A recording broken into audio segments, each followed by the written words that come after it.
আজকে আমরা যে মাস পেয়েছি এই মাসের নাম হচ্ছে শাবান। এই মাসের নাম কি? শাবান।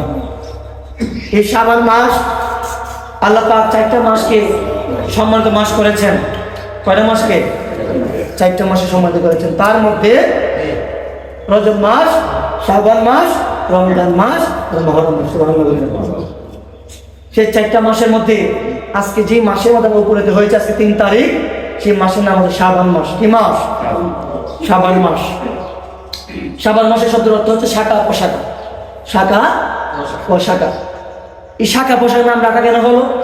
প্রত্যেকটা নামের মধ্যে, প্রত্যেকটা লফজের মধ্যে আল্লাহ পাক রব্বুল আলামিন যেগুলো নাম দিয়েছেন, রাসূল সাল্লাল্লাহু আলাইহি ওয়াসাল্লাম যেগুলো নাম আমাদেরকে বলে দিয়েছেন, প্রত্যেকটা নামের মধ্যে অর্থ আছে।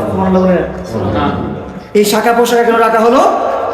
এই মাসের মধ্যে আমাদের নবী সাল্লাল্লাহু আলাইহি সাল্লাম সবচেয়ে বেশি রোজা রাখতেন। সুবহানাল্লাহ। নফল রোজার মধ্যে আমার নবী করিম সাল্লাল্লাহু আলাইহি সাল্লাম এই শাবান মাসের মধ্যে সবথেকে বেশি রোজা রাখতেন। সুবহানাল্লাহ। হযরত উসামা ইবনে যায়েদ রাদিয়াল্লাহু তাআলা আনহু থেকে বর্ণিত, তিনি বলেন, আমি বললাম, হে আল্লাহর রাসূল, আমি আপনাকে একটি মাসের মধ্যে এমন রোজা রাখতে দেখি যেই মাস 12টা মাসের মধ্যে আমি অন্য কোনো মাসের মধ্যে আপনাকে নফল রোজা রাখতে দেখি নাই। আমার নবী বললেন, ও যায়েদ, বলো কোন মাস তোমার মনে হয়? তখন উসামা ইবনে যায়েদ তিনি বললেন, ইয়া রাসূলুল্লাহ, ইয়া বলো নবী গো, আমি আপনাকে শাবান মাসের মধ্যে সবথেকে বেশি রোজা রাখতে দেখেছি। সুবহানাল্লাহ। আমার নবী বললেন, ও যায়েদ শুনো, আমি কেন রোজা রাখি জানো? কারণ এই মাসের মধ্যে যারা নফল রোজা বেশি রাখবে, আল্লাহ রাব্বুল আলামিন তার সেই আমল যদি 1 গুণ হওয়ার কথা ছিল, আমার আল্লাহ পাক রাব্বুল আলামিন ওই আমার উম্মতকে 3 গুণ করে বাড়িয়ে দিবেন। সুবহানাল্লাহ। তাহলে একটি রোজা রাখলে যদি 1 বছরের গুনাহ মাফ হয়, একটা রোজা রাখলে এই মাসের মধ্যে 3 বছরের গুনাহ মাফ হয়। সুবহানাল্লাহ। এই মাস এমন একটি মাস, রজব মাস হচ্ছে আমার আল্লাহ পাকের মাস, আর শাবান মাস হচ্ছে আমার দয়াল নবীজির মাস, আর রমজান মাস হচ্ছে আমাদের মাস। সুবহানাল্লাহ।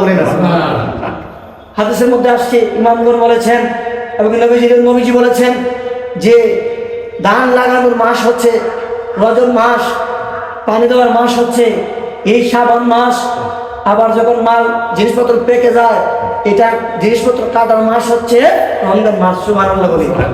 অর্থাৎ আপনি একটা ফসল করলেন, ফসল করার সময় কি করতে হয়? ফসল লাগাতে হয়। লাগালে পরে কি হয়ে যায়? লাগালে পরে হয় না, লাগানোর পরে পানি দিতে হয়, বিভিন্ন সার যেগুলো প্রয়োজন, খাদ্য যেগুলো প্রয়োজন, এগুলো দিতে হয়। এটা হচ্ছে শাবান মাস। এই মাসের মধ্যে আপনার খাদ্যগুলো সংগ্রহ করবেন, আপনার খাদ্যগুলো পেটের মধ্যে ভরবেন, আপনার পেট ভরবে। আবার আপনার ফসল যখন পেকে যাবে, ওইটা রমজান মাস, ফসল উৎপাদনের মাস। ওই মাসের মধ্যে আমাদের জন্য আল্লাহ পাক রব্বুল আলামিন এই মাসকে আমাদের, অর্থাৎ রমজান মাসকে আমাদের মাস বলতে কেন?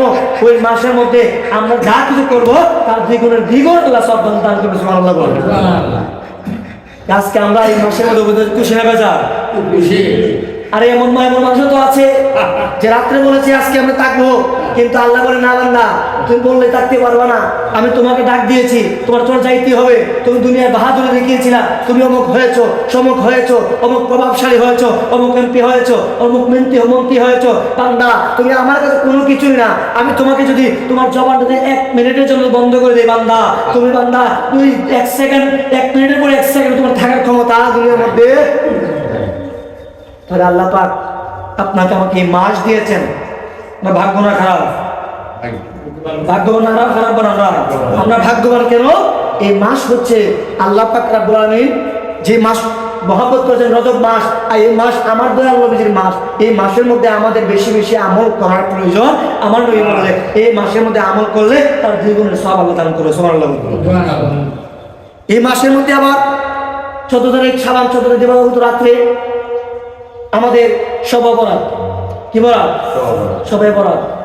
আমরা দোয়া করে আল্লাহ পাক রব্বুল আলামিনের দরবারে, আল্লাহ পাক যেন আপনাকে আমাকে যেন এই শবে বরাতের টাইম পর্যন্ত এবং রমজান মাস পর্যন্ত আপনাকে আমাকে বাঁচার মতো সেই তাওফিক দান করুন। আমিন। এই মাসের মধ্যে আমাদের যিনি ইমাম, মাযহাবের যিনি ইমামে আজম আবু হানিফা রাদিয়াল্লাহু তাআলা আনহু, তিনি 15 দিনই 15 রজব দুনিয়া যে আল্লাহ পাকের দিদার চলে গেছে, সুবহানাল্লাহ। যে আবু হানিফা রাদিয়াল্লাহু তাআলা আনহুর যে আকীদা, আমাদের সেই আকীদা, ইমাম আজম আবু হানিফা রাদিয়াল্লাহু তাআলা আনহু যে মাসলাক, যে আইন কানুন আছে, ওইটা আমাদের আইন কানুন আমরা মানি। কেন? আমরা হচ্ছি মাযহাবে আবু হানিফার মাযহাব। কি মাযহাব? আমাদের মাযহাবের নাম কি? হানাফি মাযহাব, অর্থাৎ ইমাম আজম আবু হানিফা রাদিয়াল্লাহু তাআলা আনহু মাযহাব। সুবহানাল্লাহ বলি। সেই ইমাম আজম আবু হানিফা রাদিয়াল্লাহু তাআলা আনহু এই মাসের শাবান মাসের 15 তারিখ তিনি দুনিয়া থেকে আল্লাহ পাকের দিদারে চলে গিয়েছেন। এবং ইমাম জয়নুল আবেদিন রাদিয়াল্লাহু তাআলা 4 তারিখ শাবান, আজকে কত তারিখ? 3 তারিখ। আজকে কত তারিখ? আজকে সন্ধ্যার পর 4 তারিখ। ইমাম জয়নুল আবেদিন রাদিয়াল্লাহু তাআলা তিনার বিদায় বার্ষিক হচ্ছে আগামীকালকে। কি কালকে? আগামীকালকে। আমরা এমন এমন অলিগণের নাম, এমন এমন আল্লাহ রাসূলের মহব্বত প্রেমিকদের নাম নিচ্ছি, এবং সাহাবায়ে কেরামদের নাম নিচ্ছি। ওই সাহাবায়ে কেরামদের নাম নেওয়া মাত্রই আল্লাহ পাক রব্বুল আলামিন আমার নবী ঘোষণা করে দিয়েছেন, যদি হক্কানি ওলি আল্লাহ, হক্কানি নবীজির প্রেমিকদের নাম মুখে নেওয়া হয়, ওই বান্দাদের, ওই উম্মতের, আমার উম্মতদের গুনাহগার আমার আল্লাহ সগীরা গুনাহ মাফ করে। সুবহানাল্লাহ। এই নামগুলো শুনতেছি, নামগুলো বলতেছি, এই নামগুলো বলার মধ্যে, শোনার মধ্যে আমাদের কল্যাণ নিহিত আছে। কি নিহিত আছে? বলেন না, আওয়াজ নাই। কল্যাণ নিহিত আছে, আমাদের ভালো নিহিত আছে। আমরা যেগুলো নাম নেব, যেগুলো নামগুলো বলবো, প্রত্যেকের নামের মধ্যে কল্যাণ নিহিত, প্রত্যেকের নামের মধ্যে আমাদের আমল নিহিত। আমরা যেগুলো নাম নেব, রেজওয়ার নাম নেই, আমাদের আমল নিহিত।